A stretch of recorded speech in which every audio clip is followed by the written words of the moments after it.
Друзья, всем привет! Сегодня покажу вам, как собирал и красил огромную фигуру слона из «Властелина колец». Это всего лишь первый, но очень значительный шаг в постройке огромной диорамы «Битва на Пеленорских полях», на которой будет порядка полутысячи фигур.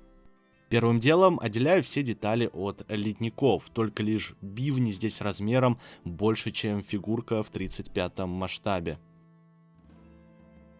Процесс сборки этой фигуры мало отличается от любой другой масштабной модели. Режем, пилим и приклеиваем. Сборку начинаю с ног, после приклеивания зажимаю их с помощью прищепок. Несмотря на вроде бы высокую детализацию и кажущуюся на первый взгляд простоту сборки, фигура довольно старая. Она сделана в 2004 году по лицензии New Line Cinema, кинокомпании, которая снимала фильм «Властелин колец». И, к сожалению, как оказалось, это не значит вообще ничего. В процессе возникло огромное количество проблем со стыковкой, подгонкой деталей. После высыхания клея убираю все швы и восстанавливаю складки с помощью ножа, а также использовал для обработки гравер. Для сглаживания последствий такой работы использовал небольшое количество клея.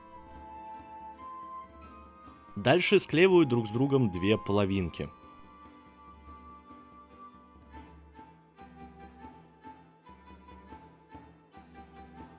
Здесь также пришлось использовать струбцины, чтобы детали состыковались. После приклеиваю всякие мелочи, бивни и хвост. Всего на сборку у меня ушло порядка 3 дней. В завершении голову соединяю с туловищем и с помощью акриловой шпаклевки убираю образовавшуюся между ними огромную щель. Из каминных спичек вытачиваю большие колья и срезаю их под углом.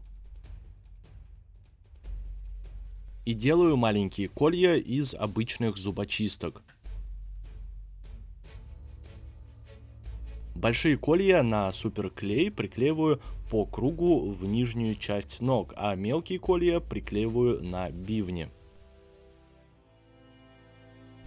Дальше беру довольно толстую нитку и обматываю все это дело таким образом, чтобы скрыть места соединений.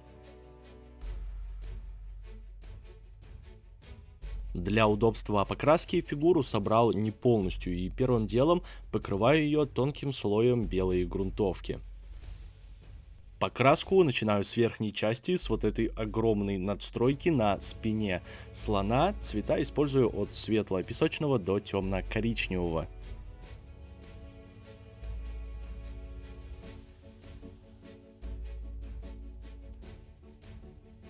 Методом сухой кисти прокрашиваю каркас вот этой конструкции, нанося светлый цвет на темный. Для удобства покраску деталей выстроил таким образом, чтобы они как бы не мешали друг другу. В некоторых случаях сначала красилась основная часть детали, а потом мелочи, или же наоборот. Чтобы все это сочеталось и никакие детали не выбивались из общей картины, слишком ярких оттенков я не использовал. В основном это такие приглушенные, в некоторых случаях пастельные тона.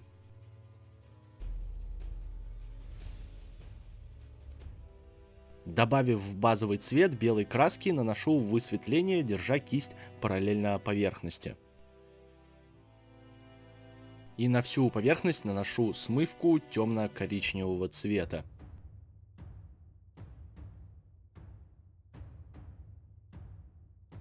Обмакнув ватную палочку в растворителе, убираю излишки смывки после ее высыхания. На крупных деталях делал это с помощью большой кисти. На этой фигуре будут другие фигуры, их покраску начинаю с лиц. Дальше крашу их одежду в темно-красный цвет.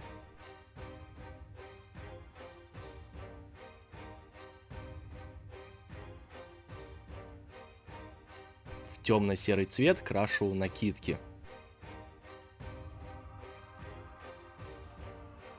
Высветляю одежду в два этапа, переходя от темного к светлому.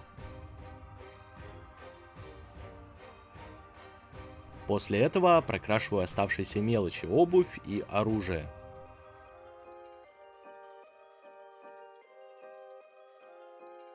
Доспехи сделал золотыми.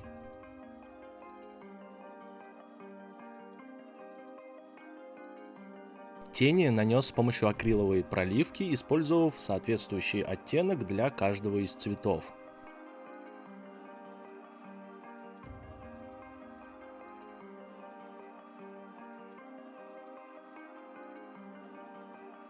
Покраска слона в базовый цвет — это самый простой этап. Сложность возникла только в подборе этого цвета. Необходимо понимать, что слон будет стоять на огромной диораме с большим количеством элементов, и преобладающий оттенок там будет теплый, песочный, коричневый. Поэтому я выбрал для него соответствующий цвет — каменный.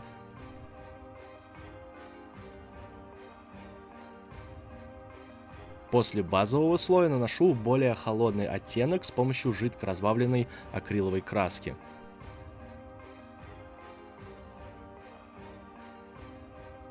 Небольшим количеством краски методом сухой кисти высветляю выступающие части для того, чтобы подчеркнуть геометрию.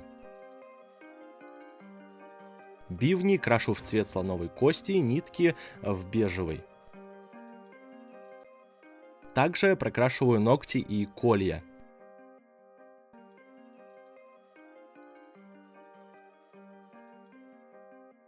Красным цветом тычковыми движениями кисти наношу на слона метки. На голове для удобства для начала наношу точки, после этого соединяю их между собой в фигуру. И дальше заполняю все красным цветом. Черным цветом на этих красных пятнах делаю надписи. Последний слой — это жидко разбавленная смывка. Фигуры пока что не приклеивал, необходимо будет их приклеить таким образом, чтобы на диораме они взаимодействовали с окружающей средой. Это было сложно, я фигуры в целом практически не крашу и стараюсь их избегать в своих работах, а тут сразу такое. Обязательно поделитесь своим мнением в комментариях, что вы думаете об этой работе, мне очень важно его знать. Подписывайтесь на Инстаграм, на канал, всем творчества и пока!